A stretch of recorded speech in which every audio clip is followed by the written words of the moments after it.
क्या मान लिया जाए कि चारधाम यात्रा के मोर्चे पर राज्य सरकार, राज्य की मशीनरी फेल साबित हुई और अब भारत सरकार, मोदी सरकार यानी केंद्रीय गृह मंत्रालय चीजों को अपने हाथ में ले चुका है। लगातार सरकार को हर दिन अब चारधाम यात्रा के इंतजामात की रिपोर्टिंग केंद्रीय गृह मंत्रालय को करनी पड़ेगी। बड़ा सवाल यह कि प्रधानमंत्री मोदी केंद्र की सत्ता में हिंदुत्व की सरकार और उसके बाद चारधाम यात्रा से बद इंतजामी की तस्वीरें किस तरह सामने आई, इसको मोदी शाह ने बेहद गंभीर रूप से लिया है। दोस्तों नमस्कार, दिनचर्या के खास वीडियो में आपका स्वागत है। प्रधानमंत्री नरेंद्र मोदी, जिन्हें भगवान महादेव का, शिव का बहुत बड़ा उपासक माना जाता है, और किस तरह से उत्तराखंड के चार धाम, खास तौर पर केदारनाथ और बद्रीनाथ धाम को लेकर प्रधानमंत्री ने 10 साल में जो काम किया है, ये बताता है कि आधा दर्जन से ज्यादा बार प्रधानमंत्री उत्तराखंड में इन धामों के दर्शन करने के लिए आए हैं और जो पुनर्निर्माण के काम चल रहे हैं उनकी मॉनिटरिंग भी खुद ग्राउंड जीरो पर उतरकर करते रहे हैं। उसके बावजूद जब 10 मई को केदारनाथ धाम, गंगोत्री और यमुनोत्री के कपाट खुले और उसके बाद जो 11 मई से तस्वीरें नजर आने लगी, उसने देश में किस तरह का मैसेज दिया। ये 23 मई को जब केंद्रीय गृह सचिव ने उत्तराखंड सरकार यानी उत्तराखंड शासन के साथ मुख्य सचिव और दूसरे अधिकारियों के साथ जब मॉनिटरिंग बैठक की, उससे पता चलता है कि भारत सरकार को उत्तराखंड में चल रही चारधाम यात्रा की पूरी रिपोर्ट है। गृह मंत्रालय ने देखा कि उत्तराखंड से चारधाम यात्रा को लेकर किस तरह की भयावह करने वाली तस्वीरें आ रही हैं, और उससे भी ज्यादा आज के जमाने में हर श्रद्धालु अपने आप में एक रिपोर्टर होता है, क्योंकि हर श्रद्धालु जब किसी भी धाम पर दर्शन करने के लिए जाता है तो वहां से यूट्यूब के शॉर्ट्स हों या फिर इंस्टा रील्स हों या फिर अपने तरीके से किसी न किसी रूप में वो कवरेज करता है, खुद की फोटो वीडियो वहां बनाता है और उसके बाद में एक इंडिविजुअल अपना ओपिनियन चारधाम यात्रा के इंतजामात को लेकर रखता है। अपने स्तर पर सरकार ने, प्रशासन ने, प्रशासनिक मशीनरी ने मीडिया के जरिए, मेन स्ट्रीम मीडिया के जरिए चारधाम यात्रा की गुडी तस्वीर पेश करने की कोशिश जरूर की, लेकिन जो लाखों लाख श्रद्धालु इन पिछले 2 हफ्तों में चारधाम यात्रा करने के लिए आए, उन्होंने अपना अनुभव कैसा रहा, उस अनुभव को अपने इंडिविजुअल यानी अपने मोबाइल के इंस्टा रील या फिर यूट्यूब शॉर्ट्स या दूसरे माध्यम से फेसबुक पर, ट्विटर पर किसी न किसी जरिए अपने अनुभव को रखा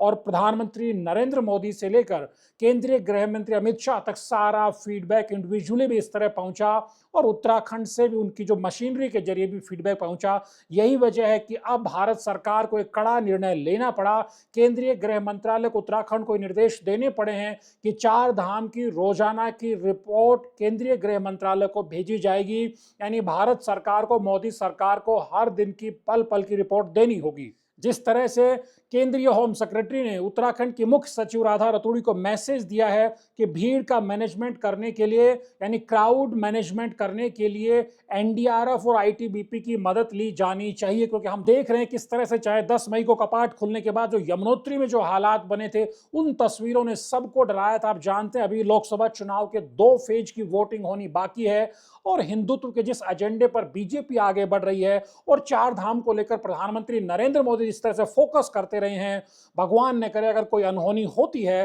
तो इसका कितना बड़ा नुकसान हो सकता है, कितनी बड़ी क्षति उत्तराखंड सरकार और भारत सरकार को हो सकती है। इसी गंभीरता को अब केंद्रीय गृह मंत्रालय ने समझा है और हालात को अपने स्तर पर ही काबू करने की, हालात को अपने तरीके से ठीक करने की जो उत्तराखंड सरकार की रणनीति थी, उत्तराखंड प्रशासन की जो रणनीति थी, उसको एक तरह से दरकिनार करते हुए भारत सरकार ने जरूरी निर्देश राज्य सरकार को दिए हैं, जिनमें सबसे बड़ा मैसेज यही है कि आप डेली रिपोर्ट करेंगे चारों धामों पे यात्री कहां ठहर रहे हैं, किस तरह से पड़ाव बनाए जा रहे हैं, क्या उनकी मॉनिटरिंग, क्या व्यवस्था की जा रही है, इसकी पल पल की रिपोर्ट रोजाना केंद्रीय गृह मंत्रालय को भेजनी पड़ेगी। उसके अलावा दूसरे नंबर पर क्राउड मैनेजमेंट के लिए राज्य पुलिस पर ही निर्भर नहीं रहना पड़ेगा। उत्तराखंड छोटा राज्य है और जिस तरह हमने देखा 2 हफ्तों में 10 लाख से ज्यादा श्रद्धालु पहुंच गए हैं, ये बताता है कि इस बार रिस्पॉन्स किस तरह का है और ये एक सकारात्मक है, ये एक तरह से अच्छा अवसर है उत्तराखंड की आर्थिकी को बेहतर करने के लिए। लेकिन जो प्रशासनिक मशीनरी के फेल्योर ने इसे एक तरह से डिजास्टर जैसा रूप देने की कोशिश की है, इसीलिए भारत सरकार एक्टिव हुई है। उसके अलावा ये तीसरा बड़ा मैसेज दिया गया है कि आप एक कमेटी बना करके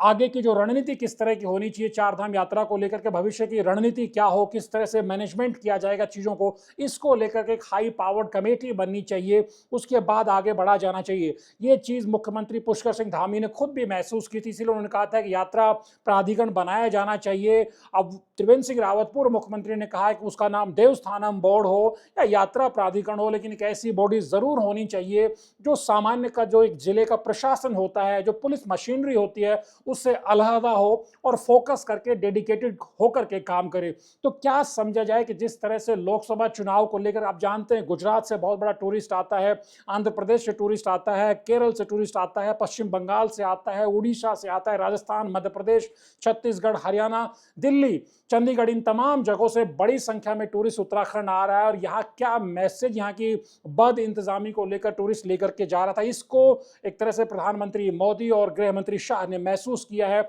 यही वजह है कि जरूरी निर्देश उत्तराखंड सरकार को देने पड़े हैं। अपने स्तर पर उत्तराखंड सरकार, उत्तराखंड की प्रशासनिक मशीनरी है, वो ये दावे करती रही कि यात्रा को बेहतर किया गया है, लेकिन पूरा फीडबैक भारत सरकार के पास था। तो क्या समझा जाए कि अब चीजें और बेहतर होंगी, क्योंकि आप जानते हैं कि अब जब 25, 26, 27 मई के आसपास देश भर में गर्मी के चलते स्कूलों की छुट्टियां हो जाती है, ये एक तरह से एक वैकेशन का सीजन शुरू होता है। आप जानते हैं उत्तराखंड में अब तक जो दो तरह का टूरिस्ट मुख्य तौर पर आ रहा था, एक जिन्होंने रजिस्ट्रेशन कराया था ऑनलाइन, वो टूरिस्ट उत्तराखंड आ रहा था, यानी चारधाम श्रद्धालु आ रहे थे। दूसरे श्रद्धालु वो भी बड़ी संख्या में आ गए जो ऑफलाइन रजिस्ट्रेशन कराना चाहते थे, हरिद्वार, ऋषिकेश पहुंच करके, और उसके बाद उसको 31 मई तक के लिए बंद कर दिया गया। तीसरा टूरिस्ट अब बड़ी संख्या में वो आएगा जो परिवार के साथ सैर सपाटा करने के लिए आएगा, वो हर्षिल भी जाना चाहेगा तो इसी चार धाम के रूट को अख्तियार करेगा, वो चोपता या दूसरी जगह जाना चाहेगा, या फिर वो ऋषिकेश, मसूरी, धनोल्टी होते हुए टिहरी या फिर नैनीताल इधर भी जाना चाहेगा, यानी पूरे प्रदेश के जो हिल स्टेशन है वहां घूमना चाहेगा, कुछ वक्त बिताना चाहेगा। तो यानी इस तरह का घुमक्कड़ी वाला जो है मौसम की गर्मी से, तपिश से बचने के लिए जो टूरिस्ट आता है उत्तराखंड के हिल स्टेशन पे, पर्वतीय क्षेत्रों पे, वो टूरिस्ट भी अब बड़ी संख्या में आएगा। यानी कि एक तरफ चार धाम श्रद्धालुओं का भी पीक सीजन आएगा और जो घुमक्कड़ी वाले टूरिस्ट है उनका भी पीक सीजन अब ये शुरू होने वाला है। उस नजरिए से भारत सरकार ने प्रोएक्टिव होकर के अब ये मैसेज दिया कि उत्तराखंड की जो प्रशासनिक मशीनरी है, अकेले उसके भरोसे चीजें ठीक नहीं रहने वाली हैं। इसीलिए एक तरह से भारत सरकार ने चीजें अपने हाथ में ली हैं, केंद्रीय गृह मंत्रालय ने चीजें अपने हाथ में ली हैं ताकि कोई डिजास्टर आगे ना हो जाए। लेकिन इसने कई बड़े सवाल भी खड़े कर दिए कि क्या उत्तराखंड की प्रशासनिक मशीनरी को इस चीज का भान नहीं रहा, इस चीज का एहसास नहीं रहा कि जब पिछली बार 54-55 लाख श्रद्धालु आए थे, तो इस बार उससे 10, 20, 30 लाख श्रद्धालु ज्यादा आने ही आने थे, क्योंकि हम लगातार पिछले 3-4 सालों में इस चीज को अनुभव कर रहे हैं कि बड़ी तादाद में श्रद्धालु बढ़ रहे हैं। ये क्योंकि प्रधानमंत्री नरेंद्र मोदी ने खुद केदारनाथ के पुनर्निर्माण, फिर बद्रीनाथ में मास्टर प्लान के जरिए पुनर्निर्माण, और चारों धामों को लेकर, फिर हेमकुंड साहिब का चाहे रोपवे का निर्माण कराना हो, यानी कि पूरा फोकस भारत सरकार का, मोदी सरकार का इन गुजरे 10 सालों में इन चारों धामों का रहा है। उसके बावजूद प्रशासनिक मशीनरी कहाँ चूक गई, इस चीज को एक तरह से पूर्व अभ्यास क्यों नहीं कर पाई, उसे एहसास क्यों नहीं हो पाई, इसको लेकर के मुख्यमंत्री पुष्कर सिंह धामी को अपने अधिकारियों से पूछना चाहिए कि वो हवाई दावे कैसे बनाते रह गए। चार धाम यात्रा जैसे संवेदनशील मामले को लेकर भी शासन के स्तर पर, प्रशासन के स्तर पर किस तरह से आदेश पारित किए जाते हैं, फिर जमीन पर उसका इंप्लीमेंटेशन कैसे होता है, उन्हें अमली जामा कैसे पहनाया जाता है, ये इसी की एक बानगी है कि हमने कहा कि पहले 15 मई तक वीआईपी दर्शन नहीं होंगे, फिर हमने कहा कि 31 मई तक वीआईपी दर्शन नहीं होंगे। मुख्य सचिव का आदेश भी आया, मुख्यमंत्री का, पुष्कर सिंह धामी का बयान भी आया, उसके बावजूद हम देखते हैं ऐसी रिपोर्ट्स आती हैं, हमारे प्रदेश के ही जो उत्तराखंड का जो हमारा हाईकोर्ट की मुख्य न्यायाधीश हैं वो दर्शन करने के लिए बद्रीनाथ केदारनाथ जाती हैं, हमारे राज्यपाल दर्शन करने के लिए जाते हैं, उसके अलावा मुख्यमंत्री पहले ही जा चुके थे कपाट खुलने के वक्त, और उत्तराखंड के पर्यटन मंत्री सतपाल महाराज भले ही चारधाम यात्रा के इंतजामों को लेकर के किसी मोर्चे पर जूझते हुए नजर आए न आए हों, लेकिन दर्शन करने के लिए वो भी गए। तो ये अपने तरह का उत्तराखंड का अपना एक वीआईपी प्रोटोकॉल रहा। उसके अलावा अब जो द पाइनियर ने एक रिपोर्ट आज ही प्रकाशित की जिसमें ये बताया गया कि राजस्थान के पावर मिनिस्टर से लेकर के छत्तीसगढ़ के कई वीआईपीज हैं, मध्य प्रदेश के वीआईपी और कई राज्यों के ऐसे वीआईपीज और केंद्र के भी कई विभागों जिनमें डीआरडीओ से लेकर के बहुत सारे विभागों का के बारे में भी कहा जाता है, ये बहुत सारे वीआईपी लोग हैं वो बीकेटीसी के माध्यम से